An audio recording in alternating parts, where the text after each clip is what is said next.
Queridos, a gente vai hoje para o nosso último versículo do capítulo 6. É uma saga, né, esse capítulo. Eu venho observando, querido, uma coisa interessante com relação a isso, tá? É que sem o conhecimento da palavra de Deus, irmãos, quando a gente tenta viver a fé cristã baseado em sentimentos, em emoções, baseado apenas em experiência, nós corremos um risco muito sério, querido, com relação à vida cristã. Irmãos, doutrina é uma questão fundamental, ainda que, né, a gente ouça muitas pessoas dizer assim, eu não quero saber de doutrina, e muitas vezes as pessoas não sabem nem o que é doutrina. Eu lembro de encontrar, de vez em quando, por aí, um irmãozinho que diz assim, lá na igreja de vocês não tem doutrina, né, pastor? E eu digo, como é que é? Não tem doutrina na nossa igreja? A pessoa fala, querido, sem saber exatamente daquilo que está falando, sem ter conhecimento de fato daquilo que está falando. Eu diria que a nossa igreja é uma igreja muito doutrinária, irmãos. Nós ensinamos muito, entendeu? O que nós estamos pregando aqui no capítulo 6, eu nem sei dizer quanto tempo tem que nós estamos pregando no capítulo 6. Nós estamos pregando doutrina, irmãos, entende? Doutrina.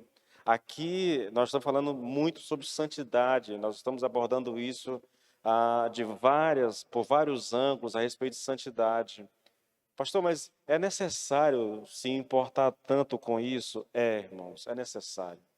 Bom, queridos, eu tenho sido assim confrontado, eu mesmo na minha fé, no meu conhecimento, eu tenho sido confrontado demais com algumas pregações que eu tenho realizado aqui, sabe? Nós gastamos um bom tempo nos domingos falando sobre a necessidade da nossa fé se manifestar, da nossa fé ser uma fé prática, ser uma fé que seja perceptível, sabe? Eu tenho falado muito sobre isso, muito mesmo, porque às vezes a gente vive, irmãos, uma espécie de, sabe, é um cristianismo que não tem vida, é um cristianismo que não tem poder, é um cristianismo que não atrai as pessoas, que não consegue fazer a diferença na vida nem mesmo de muitos que dizem que são cristãos.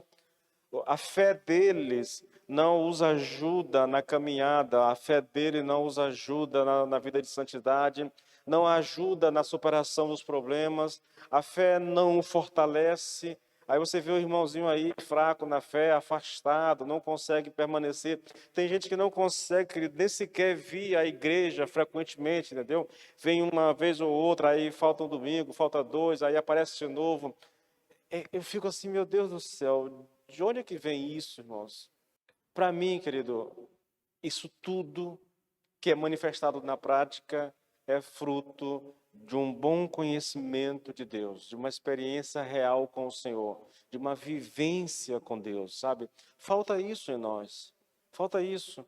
Olha, quando eu oro pelas atividades da igreja aqui, antes de orar pelos cultos de terça-feira, as células, culto de casais, celebração de célula, retiros, culto de domingo e tudo mais, vigílias, antes de orar por isso, eu oro por duas coisinhas bem básicas, que é a nossa vida de oração em casa e a nossa leitura devocional das Escrituras em casa.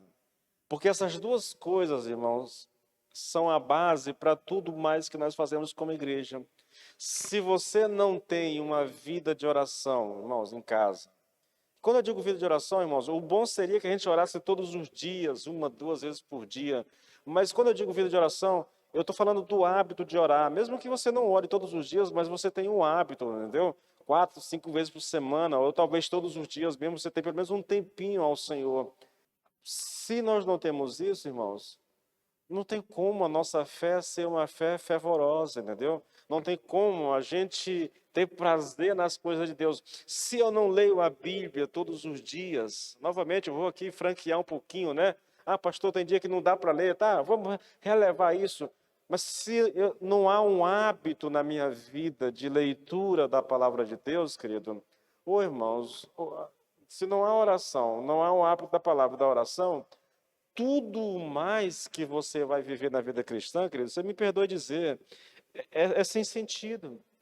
Aí você vem para o culto é ruim, entendeu? Embora que o pessoal tenha aqui se preparando, faz um louvor abençoado, a pregação é até boa, mas você está ali frio, morno espiritualmente, não consegue se alegrar na presença do Senhor, não consegue de forma alguma desfrutar desse momento na presença do Senhor. Aí, mas o culto não é bom. Aí você fica procurando alguma coisa no culto para te alegrar. Na verdade, pessoal que vive dessas coisas, né? Gosto de sentir um arrepio na coluna aqui, né? Gosto de alguma coisa assim. O culto, para ser bom para ele, tem que ser um culto. Ei, é a falta da vida com Deus, da relação com Deus, que nos faz buscar nessas coisas, querido, sentir algo, entendeu? Eu quero alguma coisa que me arrepie, eu quero alguma coisa que faça. Isso não é vida cristã, irmãos. Isso não é vida cristã. Nós não precisamos desses arrupios para sentir, arrepios, né? Para sentir alguma coisa. Nós não precisamos disso. Se a nossa fé, querido, está consolidada no Senhor, se nós temos uma vida diária de comunhão com o Senhor, de oração, de leitura da palavra, entendeu? Eu vou além, irmãos, talvez a leitura de um bom livro, né? Talvez, sei lá, uma música que nos ajude também na nossa vida. Tem muitas músicas, eu carrego aqui uma pasta comigo, que na pasta está escrito assim, devocional. É a minha pasta para oração devocional. Músicas que falem realmente ao nosso coração, entendeu? Então, a gente precisa disso na nossa caminhada, querido. Às vezes, a vida de muitas pessoas se resume ao culto, né? No nosso caso, é até complicado. Nós temos culto no domingo e na terça, e nós temos a célula na quarta. Pronto. Segunda-feira você não tem nada, quinta-feira você não tem nada, sexta-feira não tem nada, sábado não tem nada. Aí você fica dependendo disso aí. Irmãos, não tem como, querido. Não tem como. Olha, as analogias nunca são perfeitas. Eu concordo com isso, tá? A analogia sempre dá margem para um erro ou outro. Mas existem duas analogias que são feitas a respeito da vida cristã que eu acredito que elas representem bem, querido, a necessidade que o ser humano tem de se alimentar da palavra todos os dias e de cultivar esse momento na presença do Senhor todos os dias. A analogia na verdade, a própria palavra diz isso, né? A Bíblia, ler a Bíblia é o nosso alimento. Não alimenta o corpo, mas alimenta a alma, tá bom? E a oração é como a água que nós bebemos. Sem ela, a gente morre de sede, entendeu? Sem ela, a gente morre desidratado. E é realmente, irmãos, sem palavra e sem oração, querido, nós morremos. Nós morremos, irmãos. Não há fé, querido. Irmãos, escute isso. A fé vem pelo ouvir e ouvir a palavra de Deus. Tem gente que fica tentando encontrar fé no pastor, em algum acontecimento mirabolante, alguma coisa assim. Não, querido, não.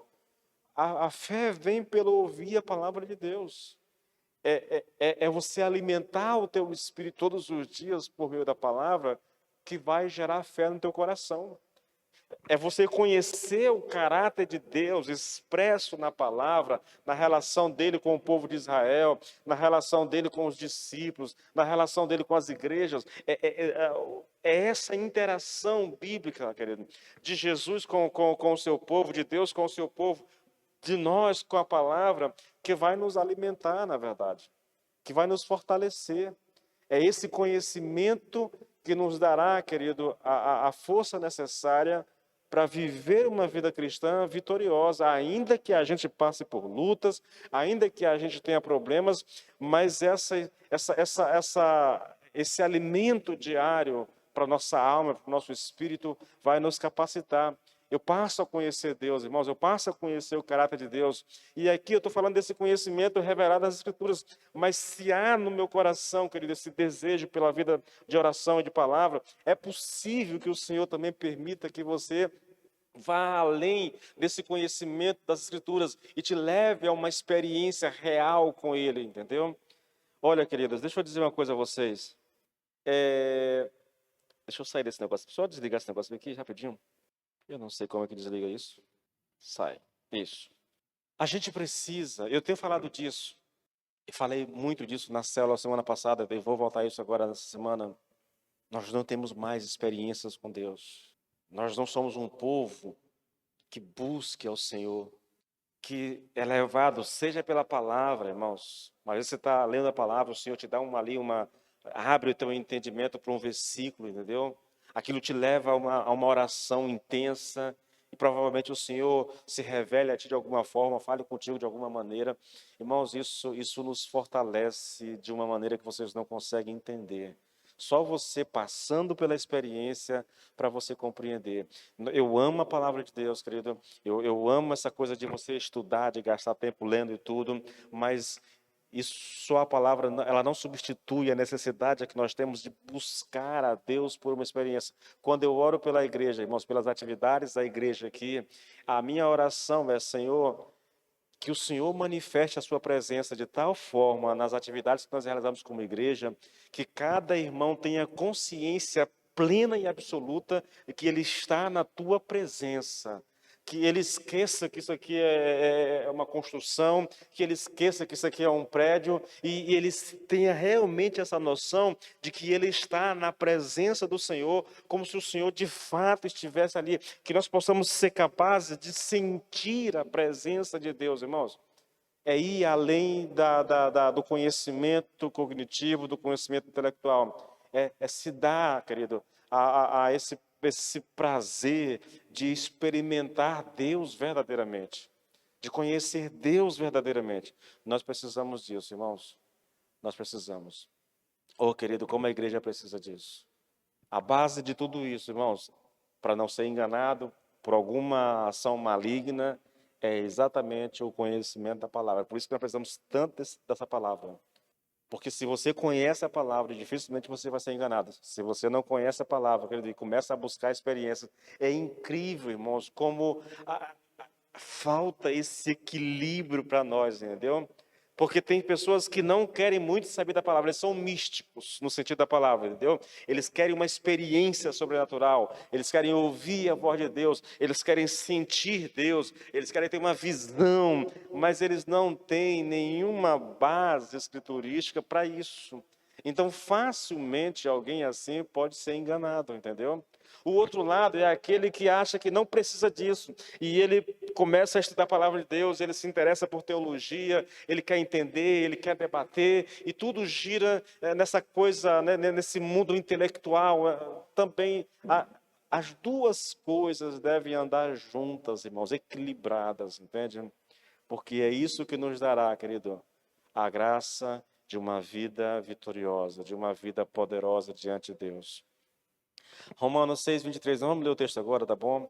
Porque o salário do pecado é a morte, mas o dom gratuito de Deus é a vida eterna em Cristo Jesus, nosso Senhor. Pai, nós te louvamos e te bendizemos, nós damos graças ao Senhor pela oportunidade que temos de estar aqui, de poder orar e de poder estudar a tua palavra, Senhor. E o privilégio, Senhor, meu Deus, o privilégio que é estar na tua presença, Senhor, que é abrir mão de toda a correria desse mundo, de uma vida agitada, Senhor, para nos consagrarmos a Ti, em tanto orar como em ouvir a Tua palavra, Senhor. Que o Senhor nos abençoe, Pai. Que o Espírito abra o nosso entendimento e que a palavra seja clara ao nosso coração, em o nome do Senhor Jesus Cristo. Amém e amém. Amor. Bom, queridos, nós chegamos aqui ao fim do capítulo, tá bom? E aqui Paulo conclui a argumentação dele, tá bom? Ele conclui a argumentação dele, que ele começou, na verdade, os versículos 20, 21, 22, até o 23, é é uma resposta, é um argumento baseado naquilo que foi dito no versículo 19. Eu vou tentar fazer uma pequena recapitulação para você entender tudo que está sendo dito, tá bom? Versículo 19 diz assim, olha, só a parte que nos interessa, tá? Eu estou deixando aqui a parte A de fora. Assim como oferecestes os vossos membros para a escravidão da impureza e da maldade para a maldade, assim oferecei agora os vossos membros para servirem à justiça para a santificação. Paulo disse isso aqui, e aí a partir do versículo 21, ele vai explicar isso para nós, tá bom? Então ele vai explicar para nós o que é esse oferecer os vossos membros para a escravidão da impureza e da maldade para a maldade. Versículo 20 e 21, ele explica isso. Como é que ele explica? Veja o que ele diz, olha, porque quando éreis escravos do pecado, estáveis isentos em relação à justiça, naquele tempo, que resultados colhestes? Somente as coisas de que agora vos envergonhais, porque o fim delas é a vida. Então, esse oferecer os vossos membros para a escravidão da impureza e da maldade para a maldade é uma referência à velha vida. É uma referência à maneira como nós vivíamos antes de sermos alcançados pelo amor de Deus, antes de sermos transformados pelo Senhor. Então, naquele tempo, antes de ser salvo, nós oferecíamos os nossos membros, entendeu? Nós éramos escravos do pecado, diz Paulo, entendeu? Nós não éramos servos da justiça. Naquele tempo, as obras que nós fazíamos, os frutos, se é que a gente produzia alguma coisa, os frutos nos envergonhavam, causavam vergonha em nós. E o fim daquilo tudo é a morte. Entende? Ele está explicando. Agora, no versículo 22, ele vai explicar a segunda parte do texto. O assim oferecei agora os vossos membros para servirem à justiça para a santificação. Como é que ele explica?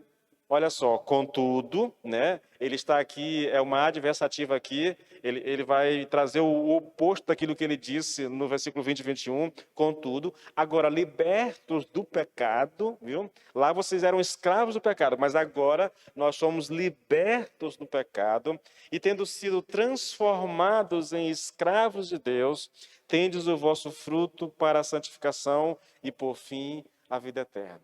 Você percebe, querido? Há um contraste entre os versículos 20 e 21 com o versículo 22. Assim como há um contraste no texto do versículo 19, né? O oferecer os membros para servir ao pecado e oferecer os membros para servir a Deus. Há esse contraste. Aqui, no versículo 23, Paulo finaliza esse argumento. Observe que ele começa dizendo assim, ó, por quê, né? Porque o salário do pecado é a morte, mas o dom gratuito de Deus é a vida eterna em Cristo Jesus, nosso Senhor. É essa conclusão desse argumento. Mas também, querido, também é possível afirmar, sem sombra de dúvida, que esse texto aqui, o versículo 23, é a conclusão do argumento desenvolvido em todo o capítulo 6. Bom, eu já disse isso aqui lá no começo dessa ministração do capítulo 6, que os capítulos 6 e 7, eles são um parêntese que Paulo abriu para explicar dois possíveis problemas de interpretações oriundas lá do capítulo 5, versículo 21 e 22, tá bom? Vou ler o texto para vocês tentarem recapitular, porque nós já falamos muito sobre isso, né? Olha o que diz no texto, Romanos 5, 21 e 22. Sobreveio a lei para que avultasse a ofensa, mas onde abundou o pecado, superabundou a graça, a fim de que, como o pecado reinou pela morte, assim também reinasse pela graça, a graça pela justiça para a vida eterna, mediante a Cristo. O versículo 21, querido, ele pode trazer a nós dois problemas. Um é o problema relacionado à graça, que diz respeito à graça. Porque o texto diz assim, olha, onde abundou o pecado, superabundou a graça. Lembra que o Tiago faz isso, né? Ele está falando sobre fé morta, e aí ele levanta um questionamento lá, interessante. É a mesma coisa que Paulo faz aqui. Paulo está escrevendo para a igreja, e ao escrever isso, ele imagina que quando um irmão judeu ouvir dizer que onde o pecado abundou, superabundou a graça, esse irmão poderia perguntar, então quer dizer que nós podemos pecar? Então quer dizer que a gente vai continuar pecando, porque quanto mais, de acordo com o teu raciocínio, Paulo, assim, quanto mais eu peco, né, mais a graça de Deus vai ser abundante. Então o meu pecado vai estar ajudando Deus a ser mais gracioso. E aí, então, ele escreve o capítulo 6. É por isso que o capítulo 6, deixa eu abrir aqui agora, tá bom? O capítulo 6 começa exatamente, querido, com uma pergunta. E a pergunta é exatamente essa. 6:1. Só para a gente. Eu vou ler daqui a pouco esse versículo tudo, né? Que diremos, pois? Permaneceremos no pecado para que a graça aumente? É lógico, irmãos. Veja, onde abundou o pecado, superabundou a graça. Então nós vamos pecar e o nosso pecado vai ajudar Deus a ser mais gracioso ainda. O segundo problema, querido, diz respeito à lei. Olha o que Paulo diz, irmão, versículo 21. Sobreveio a lei para que avultasse a ofensa, aumentasse a ofensa. Se a lei aumenta a ofensa, querido, aí a pergunta que viria é a seguinte: bom, se o apóstolo fala dessa maneira da lei, então a lei teria sido totalmente inútil, sem valor, né? Por que Deus deu a lei aos filhos de Israel? O que estava destinado a fazer? Qual era o seu lugar e função no grande plano e esquema de redenção? É lógico, queridos. Veja, isso, irmãos, isso é ser. Eu tenho consciência do que eu vou falar aqui, mas sei que Deus inspirou Paulo, entendeu? Mas isso não anula, irmãos, a inteligência e a capacidade desse homem de argumentar, entendeu? Você pode perceber, eu estava vendo hoje, né? Esse capítulo 6, por 7 ou 8 vezes, ele usa a palavra porque, pois, então, né? Concluindo pensamentos, concluindo raciocínios. Então, todo o capítulo 6 é um capítulo muito bem elaborado, muito bem construído, entendeu? São pensamentos muito bem elaborados para ensinar o povo de Deus, querido, como ele deve viver a sua vida uma vez que ele foi salvo pela graça. Bom, irmãos, o primeiro problema aqui, querido, nós tratamos aqui no capítulo 6. O segundo ele vai tratar no capítulo 7. Ele vai tratar da questão da lei. No primeiro, tratamos da questão da graça. No segundo, ele vai tratar da questão da lei, tá bom? Então, toda a argumentação do capítulo 6 é desenvolvida para responder dois questionamentos que Paulo sabe que poderia ser levantado depois da leitura do capítulo 5, né? Quais são os questionamentos? Veja, são muito parecidos, irmãos. Tanto é que nós temos aqui a divisão do texto do capítulo 6.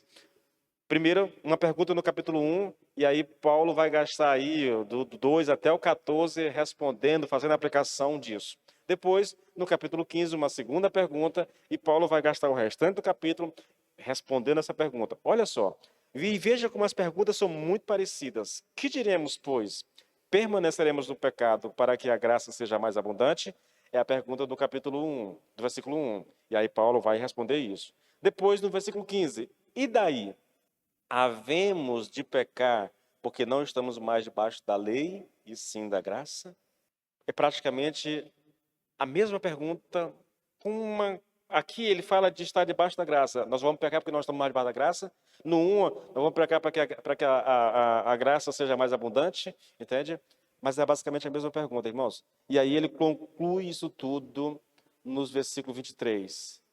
Porque o salário do pecado é a morte, mas o dom gratuito de Deus é a vida eterna em Cristo Jesus, nosso Senhor.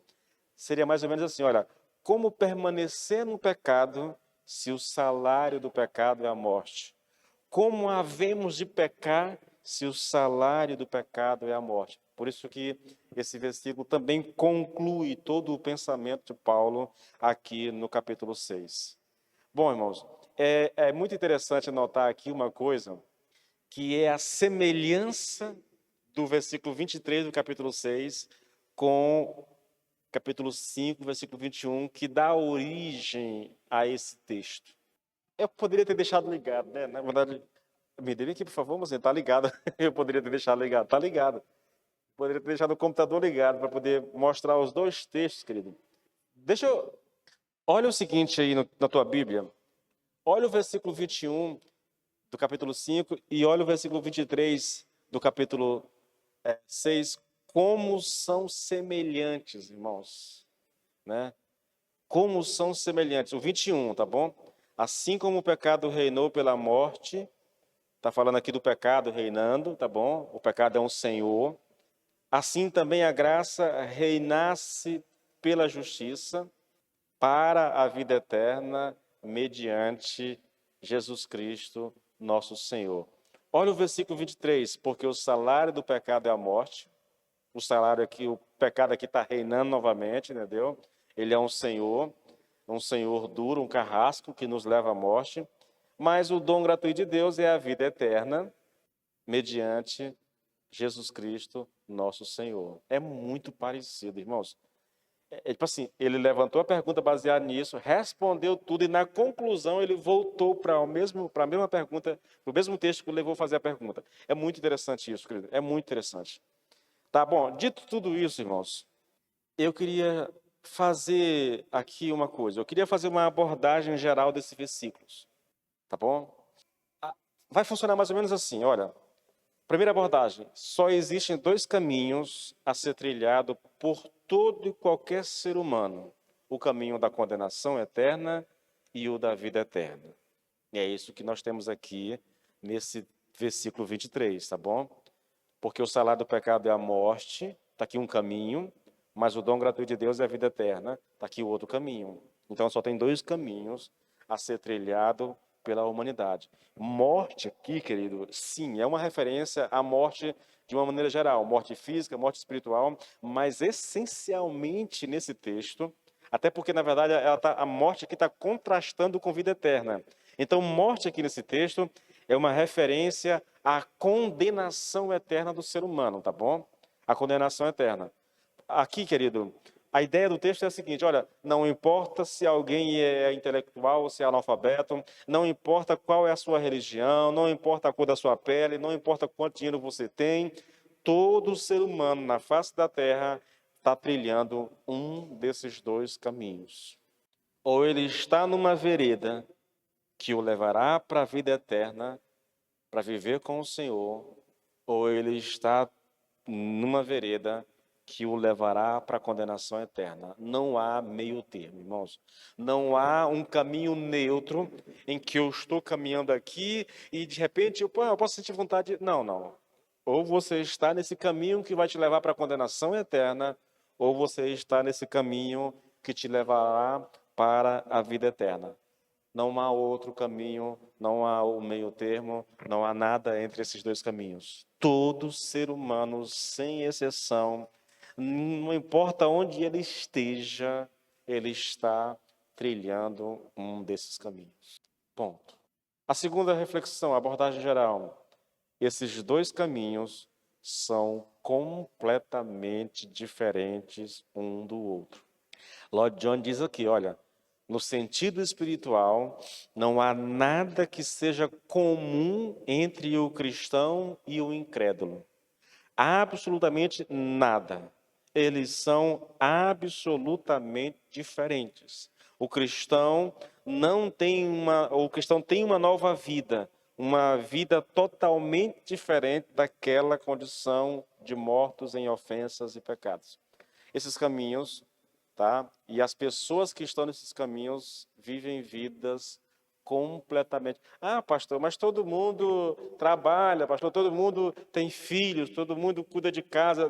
Queridos, nós fazemos as mesmas atividades, mas espiritualmente, cada um desses caminhos, sabe, são totalmente diferentes.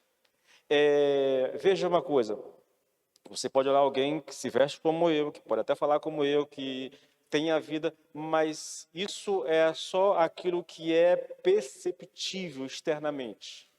Porque espiritualmente, se eu sou salvo, eu pertenço ao reino de Deus, ao reino da graça. Se eu não sou salvo, eu pertenço ao império das trevas e eu sou escravo do pecado e eu sou escravo das paixões desse mundo. Você percebe que existem forças internas, imperceptíveis, que estão agindo na pessoa, aparentemente, visivelmente, externamente, Nada pode ser perceptível, nada pode ser visto. Mas espiritualmente há forças. Querido, um cristão é alguém que ama a Deus. Um cristão é alguém que, sim, ele trabalha como qualquer outra pessoa, ele constitui família como qualquer outra pessoa, ele tem os mesmos deveres e obrigações sociais como qualquer outra pessoa, entendeu? Mas isso é apenas aquilo que é perceptível na vida dessa pessoa. Porque se ele é filho de Deus, ele tem o Espírito Santo habitando dentro dele, ele tem uma força, eu vou colocar assim, ele tem uma semente divina que está agindo dentro dele, entendeu?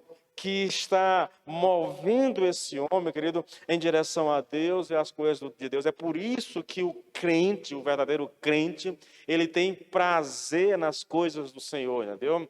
É por isso que o crente, ele se alegra ao vir à casa de Deus, ele se alegra ao ler a palavra de Deus, ele se alegra em saber que ele pode se achegar a Deus a qualquer momento, em qualquer lugar, entendeu? Já uma pessoa que não conhece a Deus, querido, meu irmão, há forças, e me desculpe o que eu vou dizer aqui, mas há forças malignas que estão trabalhando na vida dele, levando essa pessoa cada vez mais para o pecado, afundando essa pessoa cada vez mais no pecado, afastando essa pessoa cada vez mais do Senhor. Isso caracteriza uma pessoa que não conhece a Cristo. Nós não somos iguais. Não estou falando aqui de ser melhor ou pior, estou dizendo que nós não somos iguais. Há forças completamente diferentes agindo dentro de nós, entende? E por último, essa última reflexão aqui, é cada um destes dois caminhos, que são completamente diferentes um do outro, está conduzindo aqueles que por eles caminham a um fim inevitável, irmãos. Inevitável. Assim como aqueles que estão trilhando o caminho da vida eterna. Vamos lá, vamos pegar. Quem está trilhando esse caminho que leva para a condenação eterna? Irmãos, esse caminho, querido, se essa pessoa, por Deus não tiver misericórdia dela e não tirá-la desse caminho, ela está indo para um fim inevitável, ela está indo para a condenação eterna e ela por si só, ela não tem forças de sair desse caminho, de mudar de direção de vida, entendeu?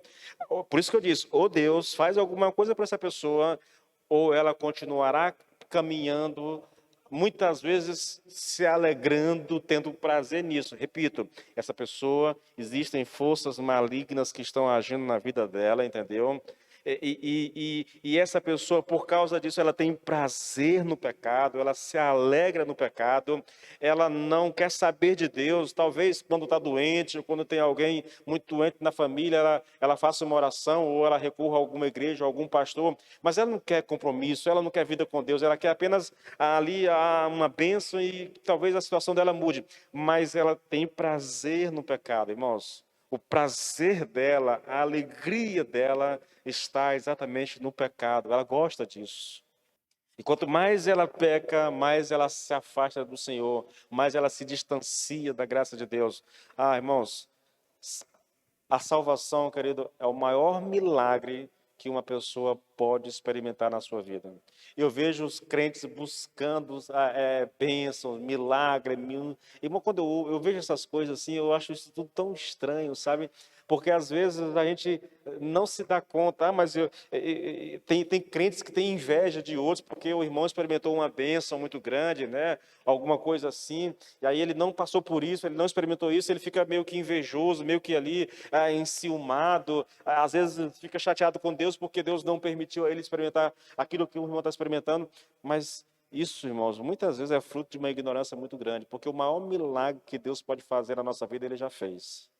Foi nos tirar do império das trevas e nos transportar para o seu próprio reino. Foi nos dar vida quando nós estávamos mortos. Escute bem o que eu vou dizer, querido. Um homem sem a ajuda do Espírito Santo, ele está sentenciado a uma condenação eterna, querido, sem nenhuma possibilidade de Ele poder mudar isso. Queridos, uma pessoa sem Deus agindo no seu coração, ela tem prazer no pecado. Irmãos, eu não sei, eu não sei vocês, acho que, será que a gente tem memória curta? Porque eu lembro da minha vida antes de conhecer Deus, querido. Eu lembro. E naquela época, sem conhecer Deus, eu gostava daquilo. Eu tinha prazer naquilo. Eu me orgulhava nas coisas que eu fazia, entende? Das saídas, das baladas e tudo mais, das farras que a gente fazia. Eu gostava. Eu falava daquilo de boca cheia, entende? Era prazeroso. É assim com quem não conhece a Cristo, irmãos. Sempre vai ser assim. Deus, para quem vive daquela forma, querido, é um estraga-prazeres. Eu já disse isso a vocês. Deus é um estraga-prazeres. É por isso que essa juventude, quando a gente prega para elas e você faz o apelo, elas, não, agora não, eu estou muito novo para aceitar Cristo, essa coisa toda, porque eles querem curtir a vida, entendeu? Eles querem viver a vida ao máximo, querem aproveitar a vida ao máximo, então eles estão lá curtindo, adoidado. Aquilo agrada a carne, irmãos. Aquilo agrada os nossos instintos animais, sabe, essa coisa toda? É. Aquilo é para... Irmãos, se o pecado não fosse bom, a gente não teria que lutar tanto para não pecar, irmãos. Eu lembro de um senhor de idade pregando para a gente, ele dizia assim, irmãos, o pecado é bom, irmãos. O pecado é gostoso. O problema são as consequências dele. Mas o pecado é bom. A gente olhava assim um para o outro, sorria dele, mas é verdade, irmãos. Por que é tão difícil não pecar? É porque o pecado é atraente. Entende? Deixa eu ser bem claro contigo. O pastor não é santo. Ei, querido, reconhecer uma coisa não significa que você vai fazer aquilo, tá bom? Admitir uma fraqueza não significa que você vai ceder a ela. Na verdade, é mais fácil você ceder quando você nega a fraqueza, sabia disso? As pessoas que mais têm consciência das suas fraquezas, querido, são aquelas que menos pecam. Então a gente não pode se enganar, irmãos. Não pode. Tem criança aqui, né? Eu pensei em falar algumas coisas, mas eu vou pular essa parte porque tem criança. Mas o pecado é bom, querido. O preço é alto. Ele pode te levar para o inferno. Mas dizer que pecar é ruim, quem diz isso está mentindo, tá? Tá vivendo uma hipocrisia, uma vida fajuta. Porque, repito, irmãos, se pecado não fosse bom, por que a gente tem tanta luta para não pecar? Por que é tão difícil não pecar? Entende? Bom, esse caminho, as pessoas que estão trilhando esse caminho da morte, querido, se elas permanecerem nesse caminho, elas serão conduzidas à condenação eterna inevitavelmente.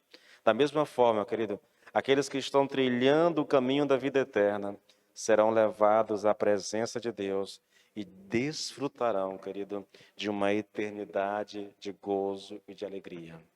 Ah, como eu gostaria que Deus nos desse, querido, pelo menos assim uma bem pequenininha, uma leve experiência da eternidade, irmãos, do gozo, da alegria descrito na palavra de Deus, porque só ouvir falar parece que não é suficiente para nós, irmãos. Não é suficiente. Querido, às vezes a gente é tão, o crente é tão interessante que nós temos essa promessa de vida eterna, nós temos essa promessa de viver com o Senhor, mas muitos de nós, eu não sei, talvez porque a nossa mente seja tão materialista, né? Porque a gente esteja tão centrado nas coisas desse mundo, que nós não damos nenhuma importância para isso. Deixa eu dizer uma coisa, sabe qual é a nossa maior dificuldade de evangelizar as pessoas? Sabe qual é? Ah, pastor, é porque eu tenho vergonha. Ah, pastor, é porque eu não sei. Não, querido, não é não. Não é não. A nossa maior dificuldade de evangelizar as pessoas, querido, é porque nós não conseguimos entender o que é realmente salvação. Nós não entendemos. Nós falamos, mas nós não conseguimos sentir, nós não conseguimos perceber, nós não conseguimos nos dar conta verdadeiramente do que é ser salvo e da esperança que nos aguarda na eternidade. Irmãos, na verdade, muitos dos crentes que eu conheço e que eu já perguntei, olhando assim cara a cara, muitos deles dizem assim, pastor, se eu morrer hoje, eu acho que eu não vou para o céu. Bom, se você acha que não vai para o céu, como é que você pode ajudar alguém a ir para o céu, irmãos? Se você não tem certeza da sua salvação, como é que você vai falar de Cristo para uma pessoa? Você consegue entender? Essa é uma das grandes causas, querido, da nossa fragilidade, da nossa fraqueza no nosso evangelismo. Nós não temos convicção, irmãos. Nós não temos convicção daquilo que nós falamos que cremos. Nós falamos, mas não temos convicção. Entende? Esse é um drama vivido por boa parte dos cristãos, querido. Eles não têm convicção. Falta convicção. Não há certeza. Não há certeza. Não estou dizendo, irmãos, que a gente não passe por momentos de dúvida na caminhada cristã. Eu vou repetir aqui alguém, né? Me parece que é Lloyd Jones mesmo, eu não lembro quem é.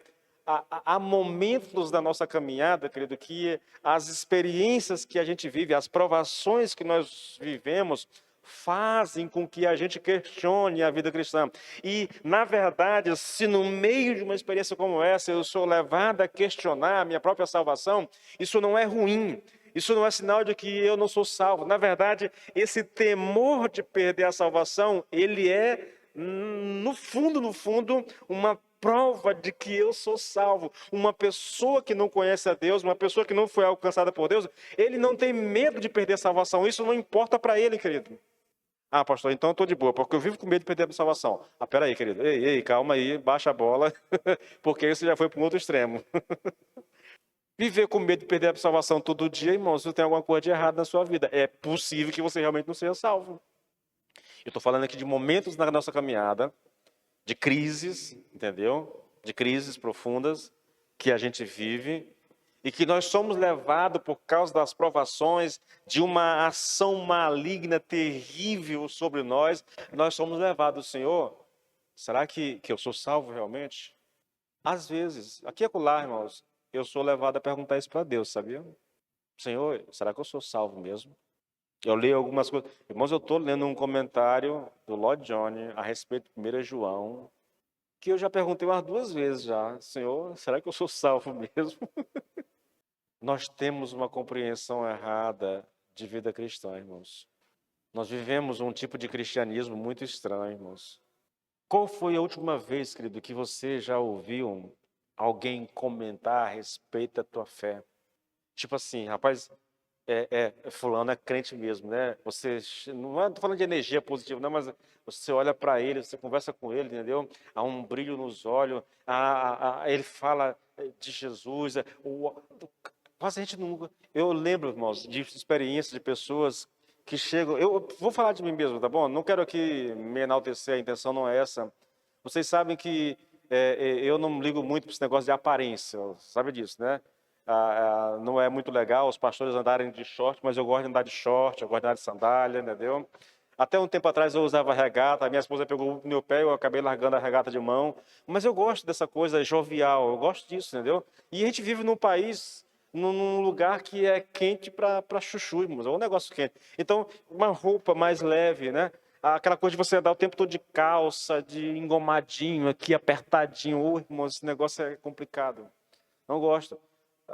É raro vocês me verem de paletó aqui na igreja, entendeu? E olha que tem ar-condicionado na igreja, porque eu acho muito apertado, muito agoniado, irmãos. Mas eu já ouvi muitas vezes, querido, de pessoas falarem a meu respeito. Eu não me visto como um crente, não me visto. Olha, eu sou um pastor, eu estou de tênis, calça jeans, camisa normal. Não pareço um pastor. Mas muitas pessoas chegam para mim assim e dizem assim, tu é diferente. E não é diferente por causa da roupa que está usando, entendeu? Não tem nada a ver com roupa. Eu lembro que quando eu trabalhava com vendas, as pessoas diziam assim, Adilson, o que tem? Tu está diferente dos outros. Eu nunca disse para uma pessoa que eu sou crente. Eu não falo. Não acho necessidade, entendeu? Até porque eu tenho uma desconfiança com quem anda dizendo que é crente. Eu sou crente, eu sou o homem de Deus, sou mulher. Eu desconfio muito de pessoas que andam se promovendo, querido, não gosto da ideia. Mas eu já ouvi muito isso, irmãos. E por que falam isso? Por causa do caráter, por causa do comportamento, por causa daquilo que é falado, entende? As pessoas percebem. Ela não fala como todo mundo fala.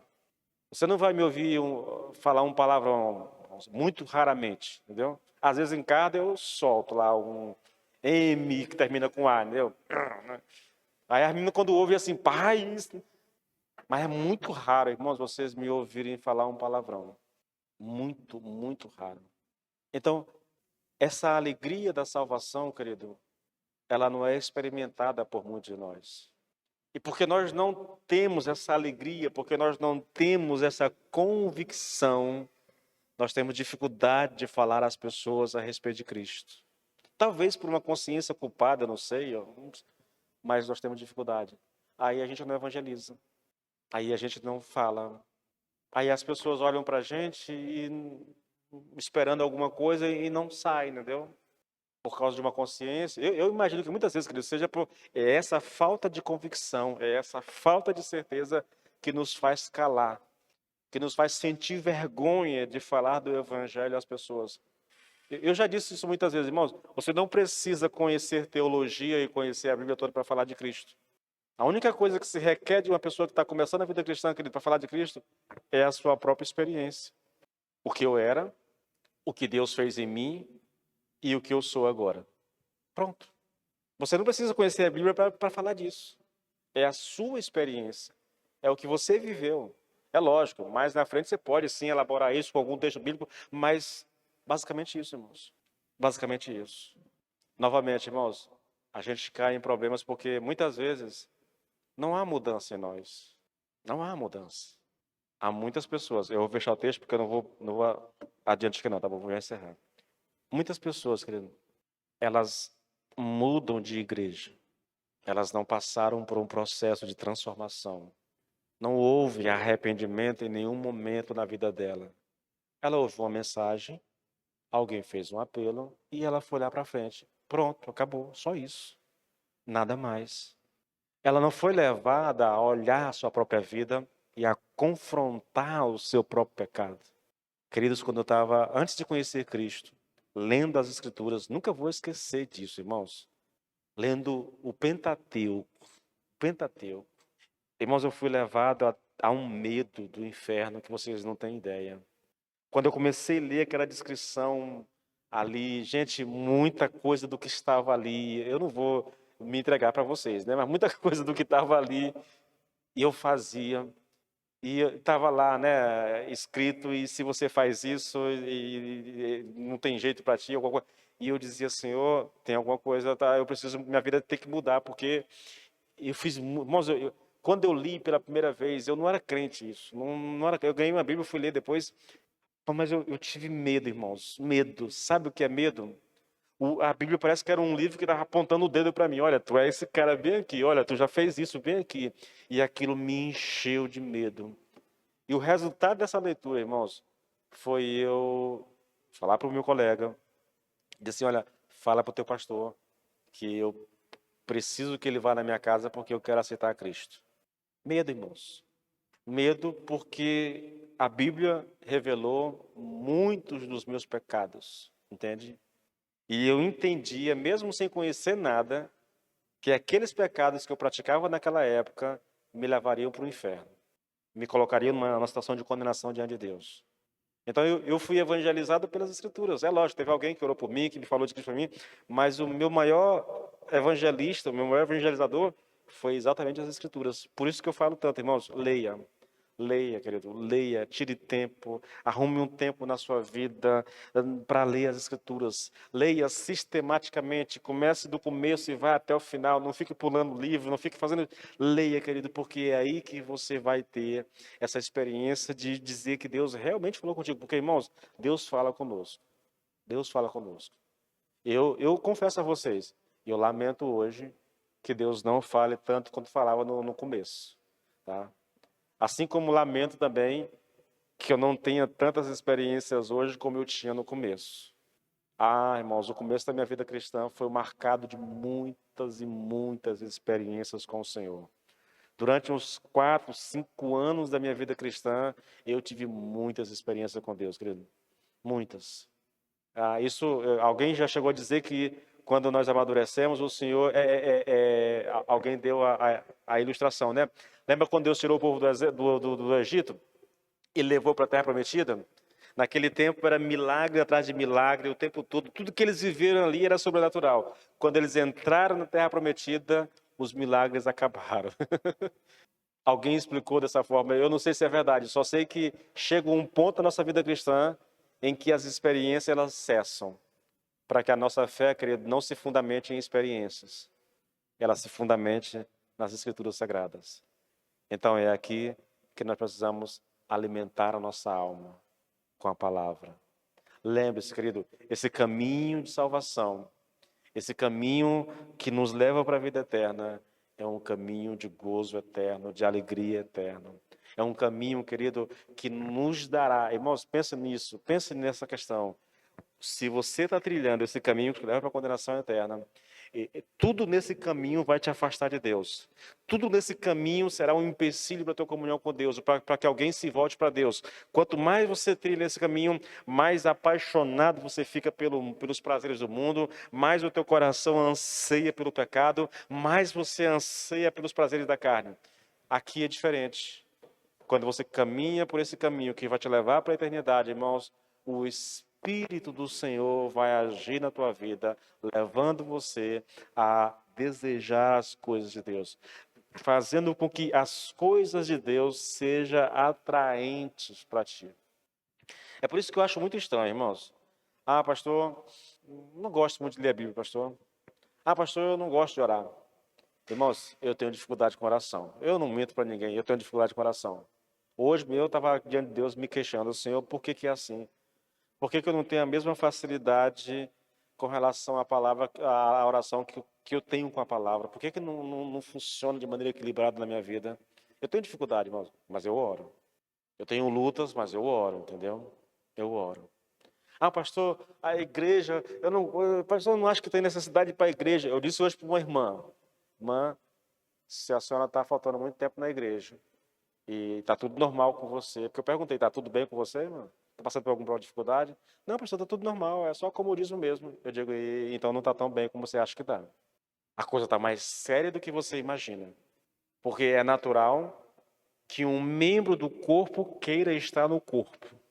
É natural que alguém que tem o Espírito Santo deseje comungar com aqueles que também têm o Espírito Santo.